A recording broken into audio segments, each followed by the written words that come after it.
오브젝트는 게더타운 맵에서 활용할 수 있는 여러 가지 도구 이미지들을 의미합니다.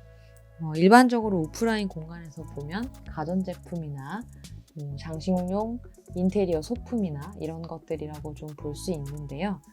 이 오브젝트는 몇 가지의 활용 목적을 가지고 있습니다.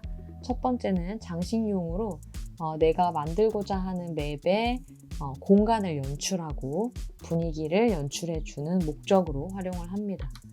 두 번째는 오브젝트 설계할 때의 몇 가지 인터랙션 옵션들이 주어지는데 내가 만든 맵에 방문한 참여자들이 이 인터랙션 설정에 따라서 여러 가지 상호작용을 할 수 있게끔 도와줄 수 있습니다. 세 번째 목적은 참여자가 직접 내가 설정한 공간에서 이런 오브젝트들을 놓으면서 같이 뭔가를 만들어 보는 분위기를 연출을 할 수가 있습니다. 장식용과 인터랙션의 목적으로 설정된 오브젝트는 맵 메이커에서 참여자에게 오픈 전에 설정을 할 수가 있고요. 참여자가 직접 활용해 볼 수 있는 오브젝트는 실제 행사나 교육 중에 참여자들과 함께 활용해 볼 수 있는 목적으로 볼 수 있을 것 같습니다. 오브젝트를 다양하게 활용하기 위해서는 오브젝트에게 주어지는 이 인터랙션 5가지를 이해하고 있어야 하는데요. 원래는 왼쪽 화면에 보시는 것처럼 인터랙션이 총 6가지입니다. 하지만 실제로 맵 제작에 활용되는 인터랙션은 익스터널 콜을 제외한 5가지를 가장 많이 활용합니다. 그중 첫 번째는 노 인터랙션으로 아무 반응이 없는 인터랙션을 의미하고요. 두 번째는 이 오브젝트에 웹사이트를 연결을 해놔서 참여자들이 그 오브젝트를 통해서 웹사이트를 열어볼 수 있게 합니다. 세 번째는 인베디드 이미지라고 해서 참여자들이 이 오브젝트를 통해서 연결해 놓은 이미지를 확인할 수가 있고요. 네 번째는 비디오를 연결해 놓을 수 있습니다. 그래서 유튜브 영상이라든지 트위치, 비메오 등의 영상들을 링크로 연결을 해두면 게더타운 맵에서 영상을 볼 수도 있습니다. 마지막으로 노트 오브젝트는 일반적으로 메모장 페이지가 열리면서 미리 남겨놓은 메모를 확인할 수가 있습니다.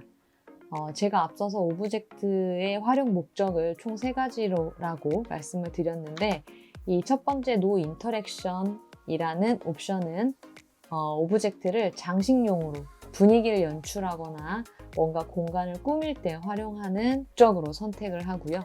나머지 4개는 내가 내 맵을 방문한 참여자들에게 어떤 상호작용을 효과를 줄 것인가, 참여자들이 어떤 것들을 보게 할 것인가에 따라서 선택을 해주시면 좋을 것 같습니다.